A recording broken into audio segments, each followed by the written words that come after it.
Men, why do we overthink and overcomplicate things in our relationships? Women, why do you fail to understand that men don't know everything in life? Those are just two questions that I looked up on the internet and found that there are just countless questions like that in relationships. It's amazing. If you actually go in and Google the top 25, the top 50, the top 10 most asked questions in relationships, they're like the most simplest questions you can think of. Almost to the point where your brain, it's like, oh, well, that's a no-brainer. Why are people asking these questions in relationships?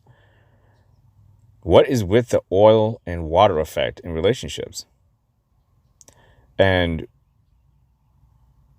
I know, as a person who was not the kid that the girls in school always ran to. I was a skinny little kid. I looked like Steve Urkel. I had no muscle mass. I was just a bony little, barely 100-pound kid, even when I was in middle school.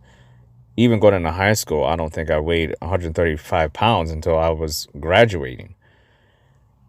So I was, not that that has anything to do with whether or not I had girlfriends. I did have girlfriends going into middle school and high school. Had to grow into myself, and looking back on it, a lot of things about relationships really, when you boil it down, has nothing to do with your exterior. It's your confidence. It's your confidence. It's you knowing who you are and being fine with it. If you're fine with who you are and you're comfortable and you're smiling and you're happy every day and you're like, whatever flaws I have, they are that, you're going to be fine. I can remember even in middle school, high school, and my early years in college, looking at guys and being like, how did that guy get that girl? You're looking at the exterior. You're not thinking, oh, maybe it's the personality. To take it a step further, you're not even thinking about what she thinks about him. You're just thinking she likes him because he looks a certain way. And then on the flip side of that, you look at women and they want certain qualities in a man. You want the man to be the rock and the mountain of the relationship. And there's nothing wrong with that. I think the relationship roles are going to level themselves out if there's a mutual respect between the man and the woman, or whatever partner you have. It doesn't always have to be a man and woman. It can be man and man, woman and woman, whatever relationship you're in, friendship, even relationships you have with people you work with, bosses, and any relationship, right? The more the respect, the stronger that relationship is, the stronger the bond, because you respect the other person. And the word respect comes with a lot of responsibility. It comes with a lot of boundaries, and it comes with a lot of understanding and patience of the other person, and not because you have to, because you want to. Because we don't have to be in any relationship. It's a choice. We can choose to exit any relationship we want to exit. We can choose to enter any relationship we want to enter with whoever we want to enter them with. So the ultimate question is, what are we looking for? Why do we want to be in a relationship? Once you figure out the why, then you can start figuring out the who. I often ask myself, do we get that combination reversed? Is it we're looking for companionship, and if it leads to love, then it does. So it's not, you can't do anything as an individual to try to make someone like you. They either like you or they don't. You can't control what they're looking for or when they're looking for it. And it could change at any point. Somebody entering into a relationship could say, at the beginning, I want a relationship. And then over time, it fades to either you're not relationship material, I've changed my boundaries and my limitations, and I now want this. But you're still sitting there like, wait a minute, I never changed anything. I'm still the same person. I still want what we entered the relationship in with. And that's why relationships are so tricky.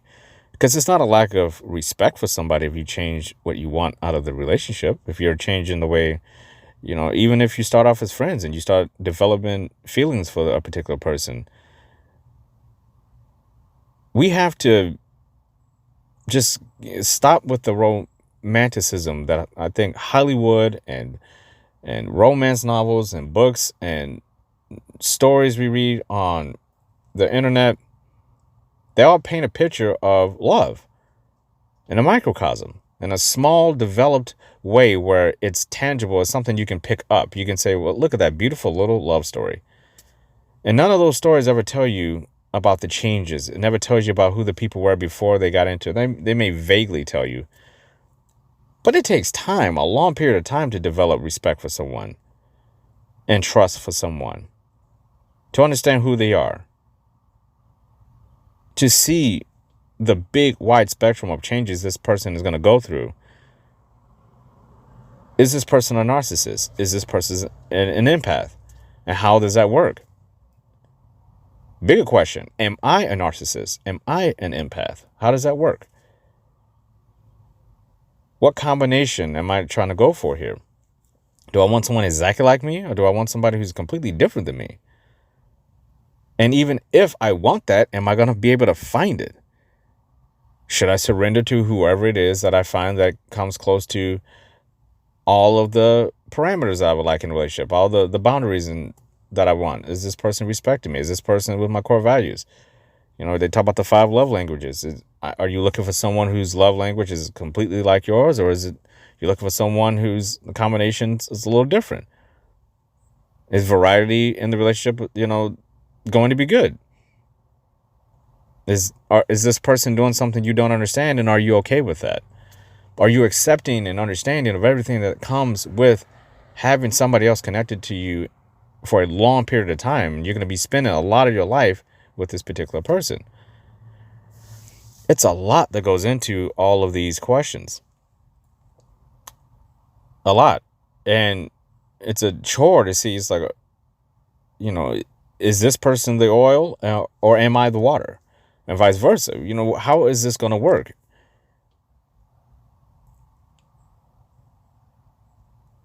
Just going back into my mind, I'm trying to retreat into the most simplest form of what can you do in a relationship that will make the relationship grow and be healthy and satisfying and respectful to both parties involved. If we're talking about couples here, it could be even more, but let's just stick to couples. To couples, what can you do in your simplest form that you can control, but also be at a place where you know that if there are things that are happening to you that are going to change, you want to be able to make those changes. And on top of that, understand that there's things going to happen with the other person, and you want to make sure that they know that you're all there. Relationships are tricky. One of the most awkward phases of a relationship is the dating phase. And the dating phase for me for a long time was one of the hardest things that I just could not understand. It's those early first few months, the honeymoon period, the romance period, the lust period, where you're getting swept off your feet by the other person. It's easy to get swept into that because you're just going with the flow. You're accepting of what you know of this person, which is very limited because you don't know these people. So you're trying to, you see just what you need to see to continue to the next date, to continue to the next conversation. And you're going to look at the positives, obviously, because you haven't seen the negatives. Now, over a period of time, you start sprinkling in the negatives, not just from them, but from your own bullshit. Because you're not going to get in a relationship. And fellas, listen to me. If you're a guy and you listen to me, let me give you a piece of advice. When you're in the early stages of dating and you're getting to know the woman, ask yourself a question. Do you tend to lean more negative or more positive when you're having conversations with them? There's some guys out there who think you should be brutally honest and talk about every negative thing that happened in your life, every past relationship that happened, and talk about it in a negative sense. Let me give you some advice, fellas. No woman wants to talk to you if everything that comes out of your mouth is negative. If you're bad mouthing your ex, what do you think she's thinking is going to happen to her, if you two were to split up? She doesn't want to be bad mouthed by you. She doesn't want her relationship tarnished and thrown all over the internet. So don't go on a date with her and be like, my ex-girlfriend did A, B, and C, and I resent her for it, and she's a F and B, and she doesn't take care of her children, and she needs to get a job and all that. You think she wants to hear about her period?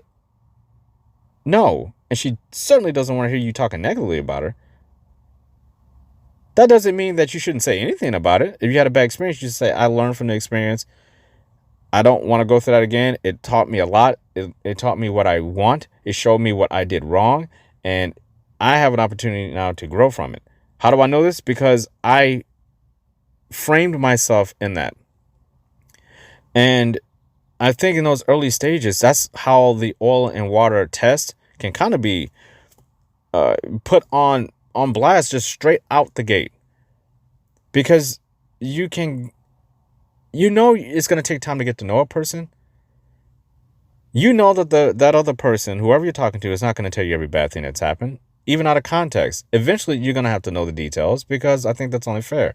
That's a respect thing. But it takes a long time, sometimes years, to really get into all those dark corners and crevices of who a person is. Internally, what they've been through, what's going on in their mind, emotionally, see them develop. It cannot be done in a short period of time. Some people get lucky and they have just the right chemistry where it can happen in a short period of time. I would say most people, that's not the case. And the goal is to have a relationship where it's going to last a long period of time. It's okay to get in a relationship and kind of ignore all the red flags. But I've talked about this on previous relationships. When you meet someone, everybody has a flag. They have a green flag, a yellow flag, and a red flag. Your job is to figure out as quickly as possible which one of those flags best suits this person you're talking to. Doesn't mean that that flag is going to be completely accurate. It just means in the beginning, who wants their time wasted? I don't think anyone wants their time wasted in a relationship when there's certain questions you can ask, there's certain things you can look for. That brings us to truth. Is the person you're talking to, the person you're trying to grow and have a relationship with, has this person from day one been truthful about who they really are? And I'm not talking about thing like white lies, saying that they get up at 5 o'clock in the morning when they actually get up at 9 or something like that. I mean, whatever, right? We're talking about what kind of person they are. Let's look at it in the frame of a narcissist. Does a narcissist know that they're a narcissist when you first start a relationship with them? Does a narcissist even know what a narcissist is? That's a very important question. And how do you identify and look at this as a red flag? And the same goes for an empath. Do all empaths know they're empaths when they start a relationship? Are they even aware of what an empath is? It's easy to look back and say that person's a narcissist, that person's an empath, and that they're probably not going to work well together. But how do you really know that? If in relationships, let's say a narcissist and an empath knew ahead of time. They both knew, I'm an empath, you're a narcissist. Let's try this out anyway. It's an interesting thing to go through in your own mind, because you can't really say what's going to happen, right? But just think about that and ask yourself the question just for a moment.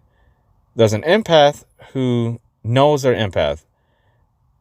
They feel, they love hard, they listen, they understand, they adapt, they evolve, they have values and morals. They do unto others as they want others to do unto them. They're invested with equal investment in the other person. And then you have the narcissist, who is a little more on the it's about me side, selfish, not very flexible when it comes to other people's emotions, not very understanding when it comes to people's time and space. And let's say both of these two parties know this, and they both choose to enter the relationship saying, we know we can make it work on these parameters. Play that simulation out in your mind. And it doesn't matter if the man is the narcissist and the woman's the empath. Switch them. It doesn't really matter. We're just talking about the personality types here. Could it work? Play the scenario out in your mind. Just take a moment and think about that. An empath and a narcissist choosing to be in a relationship together, knowing that they are fundamentally different when it comes to their approach as far as their heart goes, where their mind goes. It's really a challenge to try to figure out how that's going to work. Because you inherently, when you think about it, it kind of just conjures up the word conflict. Oil and water. It just doesn't mix. And if you could walk up to them, would you say, sir, ma'am, you're an empath. I think you may be better suited finding somebody who is an empath like you. Mr. Narcissist, Ms. Narcissist, I think you may be better off suited to find someone who's a little more like you. And that brings up the question. Can a narcissist and a narcissist, knowing that they're both narcissists, in a relationship and make it work? The answer is yes. And I didn't realize this until I was really understood what a narcissist was. Because again, there's a lot of people out there who have no idea what a narcissist is, even though they tend to have the traits of it. So it's not like, it's almost like having a disease. You have it, you're not aware that you have it.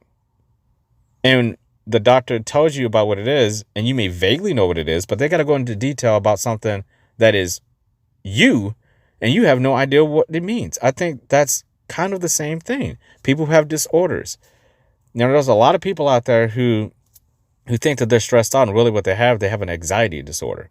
There's people out there who are addicted to certain things, and really what they have is PTSD. There are a lot of things that happens in life and in relationships that build over time that are inside of all of us, and we don't know what they are. I think narcissists, if I can give them a break on one thing, is a lot of narcissists have no idea what narcissism is. And that's part of the problem, right? Because you look at them and be like, how do you not know that you're an asshole? If that's relative, because there are people out there who look at assholes and think he or she is not an asshole. They're just driven. They're determined. They know what they want. They're setting their boundaries. They have good morals and values, and they're not wasting time in life. There are people who can frame a narcissist in that way. So that brings us back to, can a narcissist and a narcissist have a very positive long-term relationship? Yeah, of course they can. Why? Enter the word alignment. In any relationship, the more aligned you are with the other person, you have more than a fighting chance of that succeeding.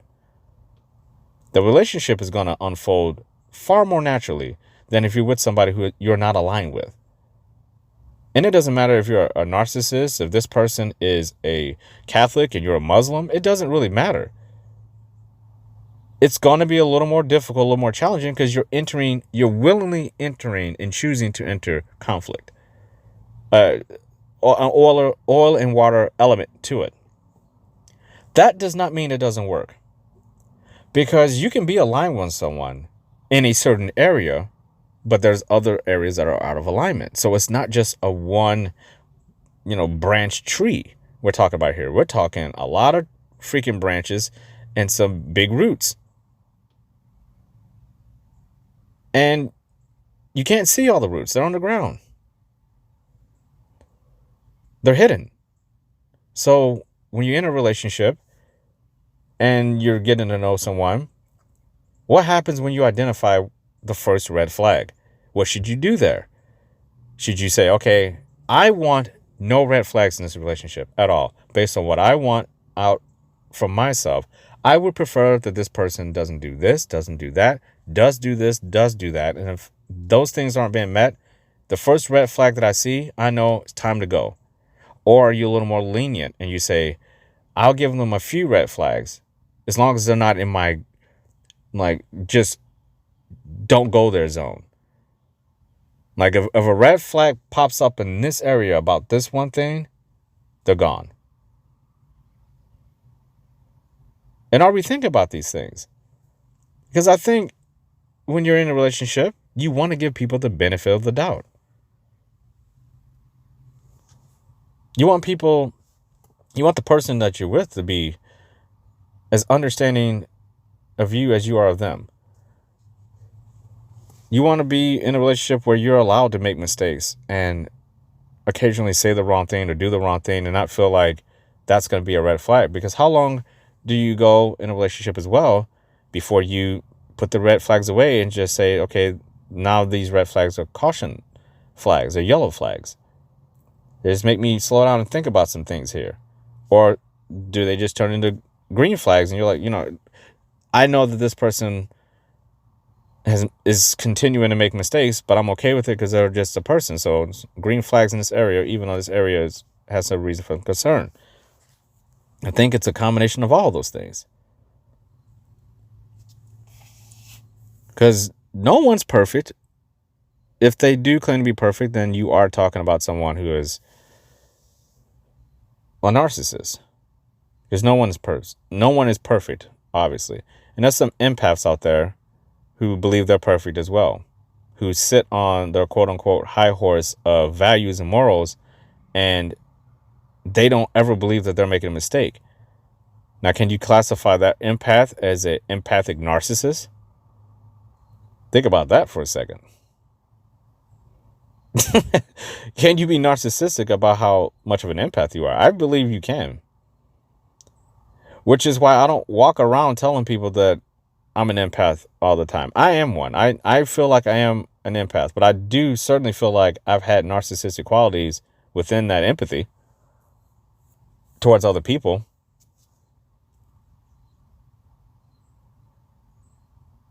The lines can blur between the oil and the water. It's all about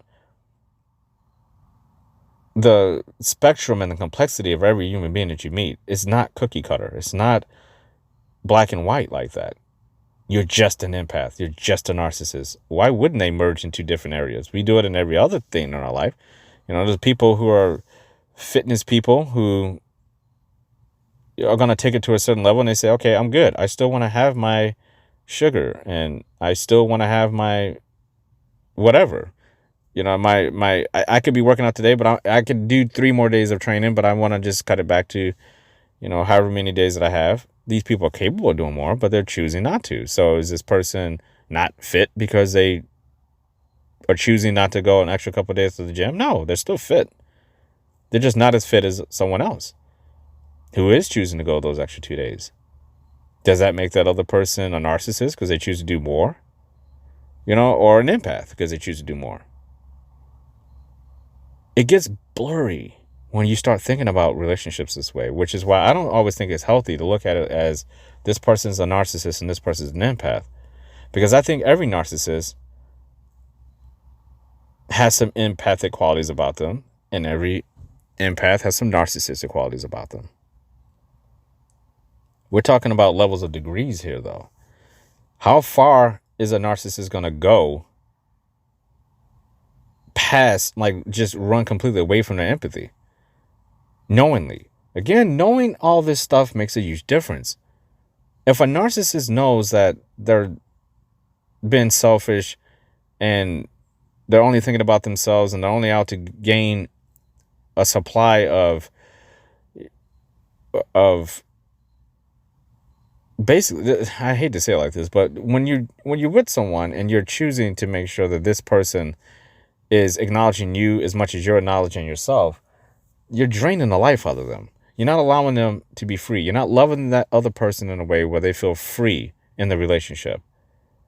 When it's all about you, it's almost impossible for that other person to feel free because everything's catered to you. They can't just worry about themselves and be the best for themselves. They're constantly thinking about, if I don't do this for this other person, I'm going to lose this person. So basically you become that person. Mirroring is not great in relationships as well, especially at the beginning. If somebody is trying to find out everything they can about you in a short amount of time, sometimes that scares the hell out of me, because it's like, what's the rush? If you believe this relationship is going to work out, why are you giving me 650,000 questions? and asking them over and over and over again. And then I find out later that this person is implementing all the knowledge that they gained from me to gain some kind of control over me, to kind of manipulate me in a way. I've had this happen to me before. And that was a wake-up call for me, because it comes off as this person cares about you. They're asking me questions. They care about me. They want to know more about me. And nobody's ever done that before. No one's ever asked me so many questions, and kind of found out they're asking me questions because it makes it easier for them to manipulate and control you. Classic narcissists. They're not asking you because they care. They're asking you because it gains them something. They're sucking you dry like a fucking vampire, and you don't even realize it. All the while, you don't know anything about them. You're asking them questions, but they're not giving you the same in return. They're not going to be as open and honest with you as you may think. And the ones that do, most likely, if you have any integrity about yourself, if you know what you want, you're probably going to leave. You're probably going to say, I don't want this relationship. And no one wants to go in a relationship knowing that if they say one thing, somebody's going to bolt.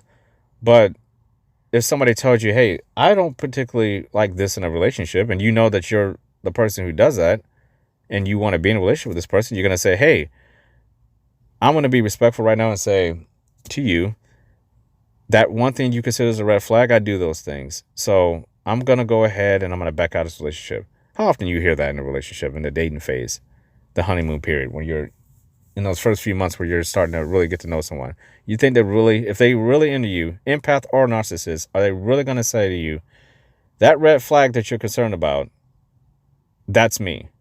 Or is this person going to try to change that about themselves for you? Or are they going to try to change your opinion about that thing over time? Are they going to say to themselves, yeah, it may be an issue, I should tell this person, but over time I'll get them to see that it's not a big deal?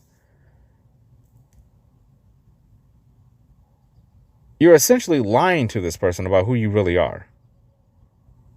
You're robbing them of the opportunity to get to be in a relationship with someone else who doesn't do those things. If you are a certain way in a relationship, and I learned this, I remember after my awakening saying to myself, I am no longer going to go into a relationship and say I'm something that I'm not. Even from day one, I'm just going to be completely myself. Mistakes, flaws, disappointments, and failures and all, I'm not apologizing for anything because it's my life, and I'm not maliciously trying to go out every day and hurt anyone. And if I do that, hopefully this person would do that in return for me. They may think I'm being untruthful either way, but I'll know that I'm truthful about who I'm being. It will come across as genuine. And if the person is in line with me and invested in me and they really want to get to know me, it'll be fine. The ones who can't handle the pressure, they're going to crumble and they'll disappear. They can't keep climbing the mountain with you. They want you to be the rock in the mountain, but they can't climb the rock in the mountain with you.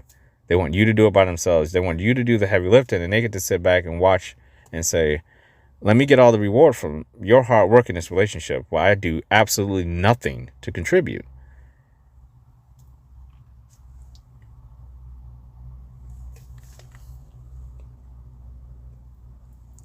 Being in a relationship is not as easy as people say. There's people out there, a lot of relationships, you ask couples, is your relationship hard or is it easy? And especially if you ask older couples, ones that have been married 40, 50 years, I have asked those questions and it's all over the place. Some say that it's incredibly easy, and if it wasn't easy, I would have not been in this relationship at all. Some say it's hard, and it should be hard because that means we are going to fight to stay together. So how can that be both? How can it be both? How can one couple who's married for 40 years say it's hard, and another couple who's married for 40 years say it's incredibly easy? Because it's not about the overall blanket statement of relationships should be easy, relationships are going to be hard. It's about people on an individual level, individual alignments, individual situations, bonding. You can't force a bond with someone. It's either there or it's not. And you know it when you feel it. There's nothing greater in the world to have somebody look in your eyes and know that they're looking in your eyes because they genuinely love you. They're genuinely attracted to you. There's nothing forced about it. You can tell the difference. When you make love to this person, you can tell the difference. And you don't know it until it happens.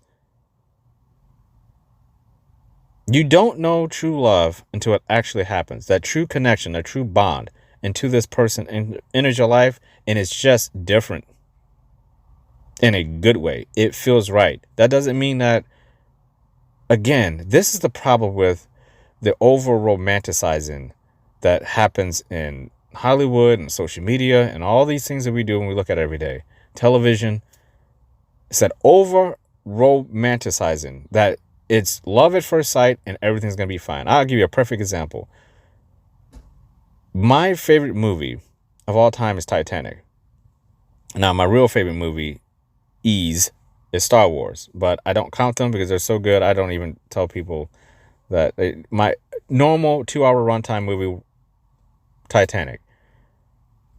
The relationship and the bond that Jack and Rose has in Titanic is a short-lived one. And how many people actually look at this as that could be a lifetime? Do you honestly believe that Jack and Rose had the Titanic not sink and they got off of that ship and they were in New York? She has given up all her money. Remember, Rose did not have any money. Her fiance Cal had all the money. She would have been broke. He would have been broke. Living in New York City, on the streets. I don't care who you are. I don't care how much you love each other. I don't care how much the bond is. I don't care how much the love has run deep into each other's veins. That was going to be very, very challenging to their relationship because they didn't know each other. They were on a fucking ship, the most beautiful, biggest ship in the world, in lust, during a time of an emotional distress on one person's part. Rose was about to commit suicide when he met her. He met her during a suicide attempt. By the way, every time I say the word suicide, if you or anyone else you know is thinking about suicide, please contact someone to get help. I mention that every time I say that word. I think it's extremely important that we remind ourselves of that. So whenever I say that word, I always say, if you or anyone else is thinking about taking your own life, harming yourself in any way, reach out. You can reach out to me. There's people that I know that you can reach out to someone, talk it through, work it out day by day. I've been there and I'm telling you, it's not worth it. Now, that's just my little commercial. But I do that because I love you. If you listen to this, I love you and I want you to be safe and I want the people around you to be safe. But just think about this. So these two are in the city with no money and they're trying to get to the West Coast. Let's say that they were trying to get to California from New York. You know how hard that would have been in 1912? The relationship would have been very, very hard. She didn't know him. He didn't know her. They were going to have to start to get to know each other. She's never seen Jack sick. He's never seen her sick. He doesn't know. Now, if the Titanic ever sunk, he doesn't know how she reacts under pressure, right? You remember, a lot of the love grew during the sinking aspect of it, which added another level of deeper meaning of love because their time was limited at that point. They knew the probability of them dying was imminent. So you can't even say, even as soon as the ship hits the iceberg, they're in a realm of love that most people can't even conjure up in their brains. How often are you going to meet someone and be and fall in love that fast, then go through emotional distress on a level like that, where you're in a life-changing, disaster, danger-filled, death-consuming situation with someone that you just met a day before, a day and a half before, 2 days before? That's not going to happen.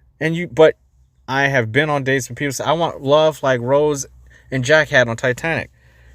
And I don't say I'm like that. That would be beautiful. But let's get real here.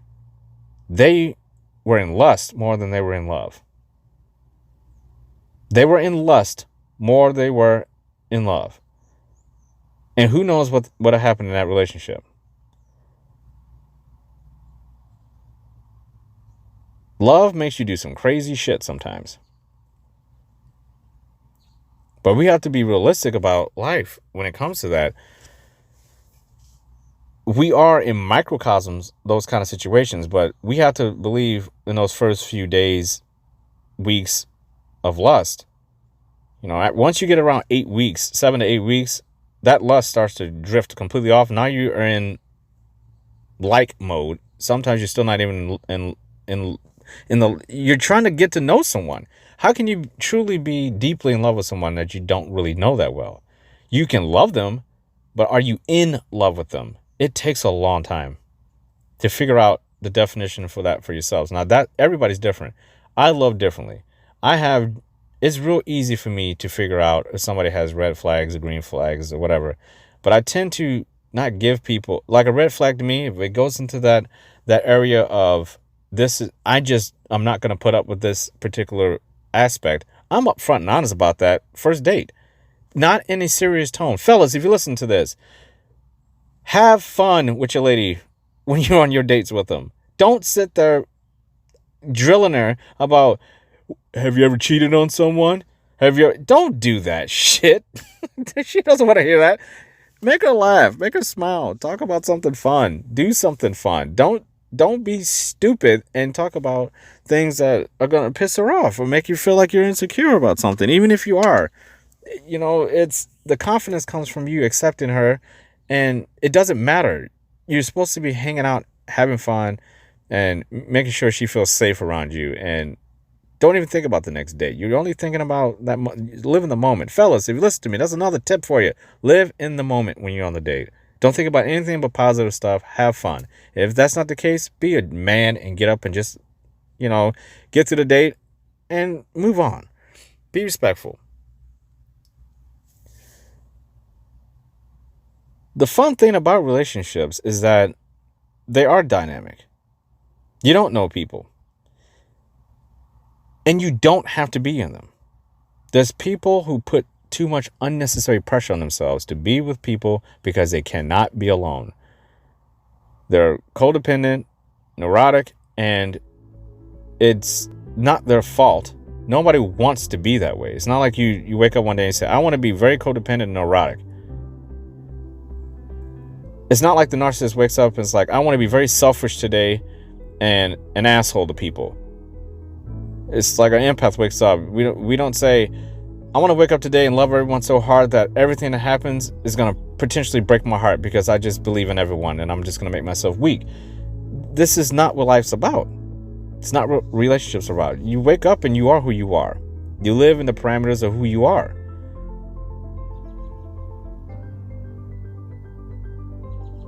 We have to be so patient with other people in relationships. And somebody who feels like an empath at the beginning could develop into a narcissist based on what's going on around them real quick. Which is why I am not quick to throw red flags at people when I'm in a relationship with them. And it doesn't matter, again, relationships is not exclusive to just couples being in a romantic relationship. It's any relationship. Any person you meet any person that you're going to be spending a great deal of time with, every time you start a new job, every time you go to any new place where you're going to be seeing people more than once on a regular basis, that is a relationship. In some form or fashion, it's a relationship. And there are certain responsibilities and obligations we have in relationships. But for the sake of this, we're talking about couples. The best thing you can do to avoid that oil and water mix, that empath and narcissistic mix, is to just be yourself and think about alignment more than think about, is this person hot? Is this person rich? Is this person a traveler? Is this person a scientist? Is all these labels we put on people. What's the alignment like? Do you know yourself well enough to be able to feel that this other person is right for you? to give them a pass on those red flags when they come screaming at you and you're saying I should run, but you're also saying I should give this person a second chance, or I should see this through because they have more good qualities than not. Choices to be made. Always. It's always a choice. But life is too precious to waste them on people that do have red flags. Or, if you're an empath, finding a narcissist as quickly as possible, and if you're in a relationship and you find out this person is a narcissist, that's a huge gift. The earlier you find that out, odds are you won't ever enter a relationship with a narcissist again once you figured it out. And the same with narcissists. A narcissist would have such an easier time if they just enter a relationship with another narcissist, instead of always targeting people who are completely different than them, having to go through all the manipulation tactics and the disagreements. We're going to have disagreements in relationships anyway, regardless if you're an empath or a narcissist.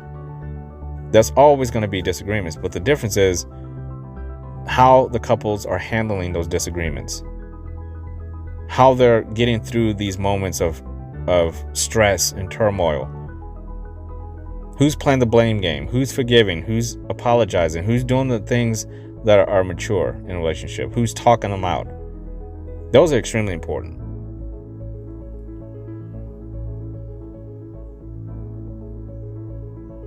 But the most important thing I believe in a relationship is that alignment, the recognition of the bond, the recognition of the rarity of a good pairing.